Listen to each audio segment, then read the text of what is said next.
Howdy there, Bronco fans. This is Shad. We got Chris with us here on the set. No Danny today. He's still sleeping after that snoozer of a game last night. I don't know who schedules a 9 p.m. Cardinals game late in the preseason. I don't think anybody was up, but about 12 people. But anyway, the Broncos leaving the preseason with a mighty win there in Arizona, 16-13.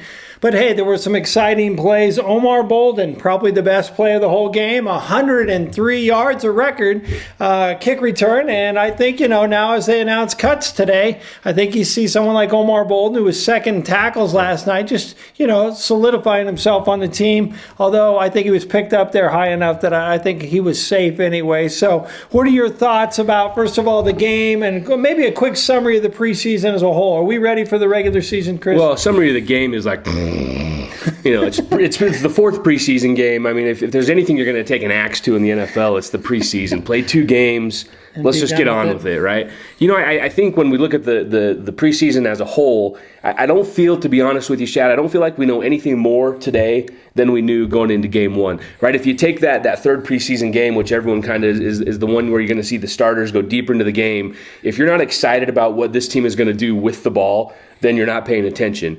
And then on the converse side, if you don't have a couple questions about are we going to be able to stop the ball, then you're also not paying attention, which is exactly where we were a month ago. This team's going to move the ball. This team's going to put points up on the board. We probably, even last night, one thing to take out of last night is Prater hitting a field goal with no time on the clock. Yeah, hey. Even in preseason. The question will be, come next week when Pittsburgh's in town, are we going to be able to stop a guy like Mike Wallace on the edge? They're going to try to pound the ball up the middle, running the ball. Are we ready to stop something like that? I say we are ready. I say Joe Mays is ready, and I say that the Broncos are coming along good and not only getting respect with Bronco fans, but I think you got writers for Sports Illustrated, Peter King, saying they're going to the Super Bowl, ESPN Magazine saying they're going to the Super Bowl. Now, we're not going to get too excited about that quite yet. We got the Steelers coming up, and we're going to roll with a preview show later in the week. But let's talk a little bit about D-Day here in Denver. The cuts, it's awkward for the current players that made the team. It's awkward for those, obviously, that are leaving. Any surprises there for you today? Yeah, there's a handful, and Chad, to your point, the only guy, I've said this from day one, the only guy that I've ever hoped to get injured, the only guy I ever want to see get cut is Phillip Rivers.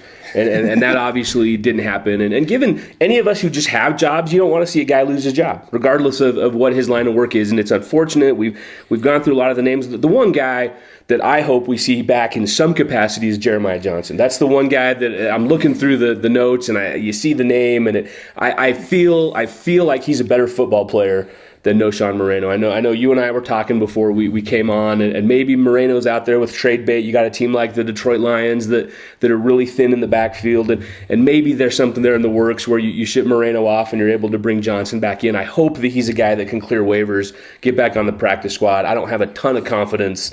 Other GMs are seeing what we see. That guy runs hard with the ball. Yeah, no, I agree. And that's, I followed the blogs all day today. We watched our Facebook, over 1,000 comments all day long. And the 2 players that had the most talk all day were really Hanie, who I think, you did the fall asleep on us here. Hanie, I mean, that was as bad as Kyle Orton. That was uneventful. I didn't think he showed anything in the game last night. So a little people disappointed to see Weber going and trying to clear through waivers, and maybe that works out for the Broncos. But Hanie has been unimpressive the most. And then Knowshon Moreno, you talked about his injuries. Even if you get excited, I mean, I think he averaged 7 yards per carry or something like that last night. He has those flashes, but is he going to be healthy? Is he going to stay off the roads with some of his out of football issues? You just wonder if it's worth it or not. But you know what? We'll wait and see. Certainly he's had some flashes, and really at the end of the day, it's really Willis McGahee's team anyway. Ronnie Hillman looked awesome last night. Good. Burst of speed looked really good. So I was impressed with him. It's the perfect change of pace for McGahee. McGahee is tough. He's going to run between the tackles, and when Hillman's, if you can get him on the edge into space, I mean, that's the perfect tandem there. The best part about last night, and there wasn't that many good best parts about that last night, was Omar Bolden, obviously we need a good return guy and looked like some speed. Next we had Ronnie Hillman, who finally had his chance to shine after being hurt all this time. And the last one I think really goes to our linebacker that people have been waiting to see, Danny Trevathan, who led the team with tackles. Seemed like he was there all night long. And you know, early in the season, talk about a kid that's fallen into the right opportunity with DJ Williams.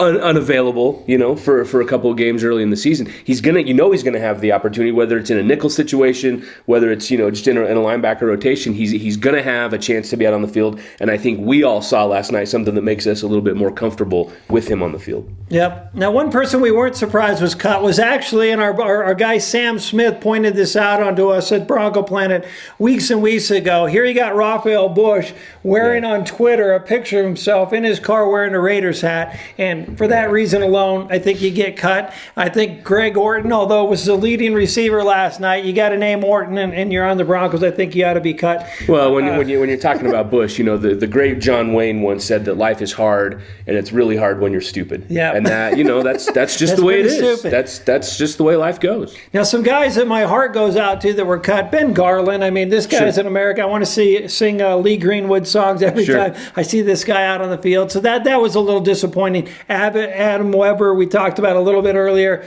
Strong arm, charismatic kid. I'd like to see more from him. But at the same time, Shad, when you talk about that quarterback position, by week 7 or 8, if Manning were to go down, I think 75% of Bronco fans would rather see Osweiler than Caleb Hanie. And you knew when Osweiler came in, Weber was going to be the odd man out. You're not going to have a rookie and a guy with 1 year experience. You want to have kind of an experienced backup, in an emergency situation, which is Hanie, I suppose. But we're not too far away. We've seen enough of Osweiler, and I know he had the pick last night. We've seen enough of him in the preseason to think, geez, 2 or 3 years down the road when Manning wins a couple rings and decides to hang it up, that's a pretty good backup plan to have in Osweiler. No, for sure. And I think he's had some areas where he's just, he's got 1 year of college under him. I mean, he's going to be rusty, but the arm strength is there, the mobility. No doubt. I like what I see. The biggest surprise out of all the cuts, Drayton Florence, although not a surprise to the folks here at Bronco Planet, the one guy we talked about last week, just has not been impressive, been burned, and he's got, he's paid more than some of these other guys. And so, as we were watching The Wire, his name came up, and it was like, I told you so. And I think as we've been paying attention, all through the day, almost every team we've looked at has had one of those, 8, 10, 12-year guy. You got a guy that isn't in the prime of his career anymore, and you can pay a rookie free agent half the money. It wasn't a huge surprise. I agree. It was a name people are familiar with. Wasn't a huge surprise, though. So enough of the bad news. It's sad, as you point out, when people lose their jobs, families are affected, that, it flips their life upside down. So we're going to take a break, I guess. Not awake kind of goes with it. But anyway, we're going to take a little break here, and we're going to go to the Prize Monkey and try and lighten up spirits and show what we're going to be giving away this week. Go check it out there, Prize Monkey.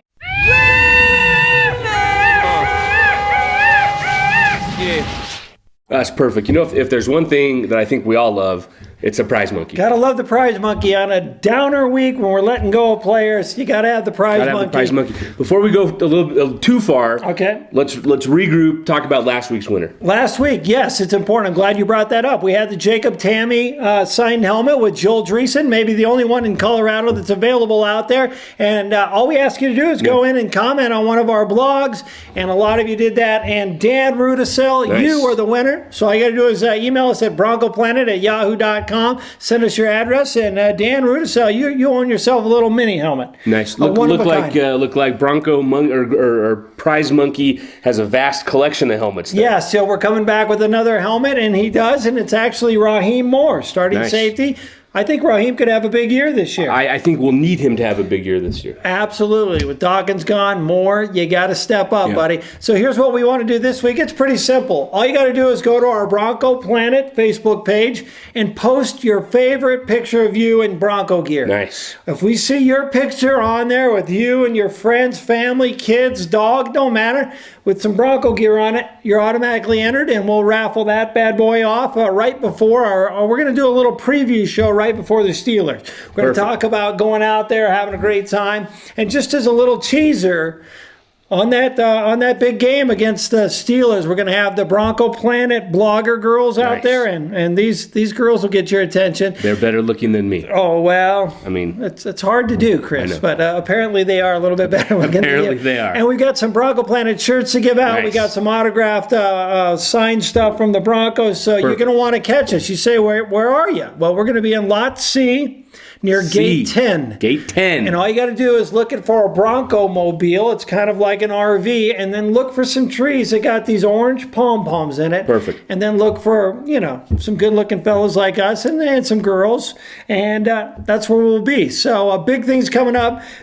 Chris, in closing thoughts, what's got you excited about this Bronco team after the preseason? What are you most looking forward to? You can't have watched the preseason and not be excited with what this team will do offensively. This team, I think, Shad, this team will go as far as Willis McGahee takes them this year, as long as he can stay healthy, keep the pressure off of Manning, as long as he runs he doesn't even need to be a 100-yard a game kind of guy. If we get 60 to 80 yards, I think, out of McGahee, that's enough to keep the secondary true and honest.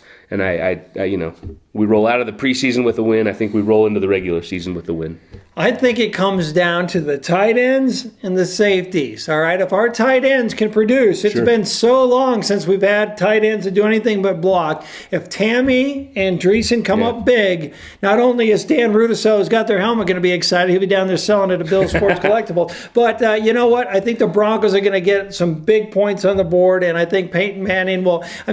Decker's going to get his share. Thomas is going to be great, but those tight ends step up. And then the safeties, Brian Dawkins, that's a big hole to fill there. And I don't know. Raheem Moore can be on it, and he's definitely more aggressive this year and starting off a lot better than he did last year.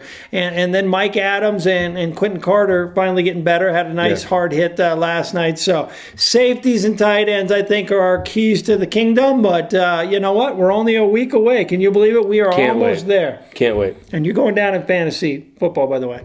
Doubt it. Well, we'll update you on those results. But hey, thanks for tuning in, Danny. It's time to wake up, buddy. I know Hanie's not playing next week, so you can wake up. We'll have Danny on a set next week. He'll probably be wearing his Hanie jersey next week. Yeah, can you get one of those? All right, guys, we'll talk to you later. Thanks for tuning in to Bronco Planet.